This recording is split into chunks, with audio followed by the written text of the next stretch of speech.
রাধে। তোমার জীবনে যদি কোনো কষ্ট থাকে বা যদি কোনো অভাব থাকে, তুমি ভয় পেও না।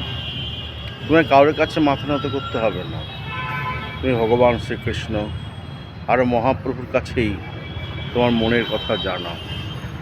কারণ ভগবান শ্রীকৃষ্ণ গীতায় বললেন, অনন্যাস চিন্তয়ন্ত মাং যে জনা পরিজোপাসতে তেষাং নিত্যাভিযুক্তানাং যোগক্ষেমং বহাম্যহম।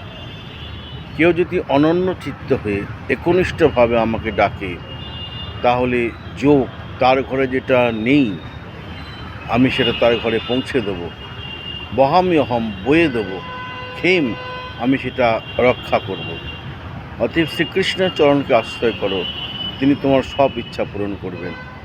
আর তার সঙ্গে সঙ্গে মহাপ্রভু বললেন, আমায় যে ভক্তি করে অনন্য হইয়া, তাহার লাগি অন্ন বহি আমি মাথায় করিয়া। অন্ন বলতে তোমার যা যা দরকার, অভাব অনটন সব তিনি পূরণ করে দেবেন। এই হলেন আমার গৌর এবং কৃষ্ণ। এই দুজনার চরণকে আশ্রয় করো, সকল দুঃখ তোমার ঘুচে যাবে এবং পরমানন্দ লাভ হবে। জয় রাধে, জয় গৌর।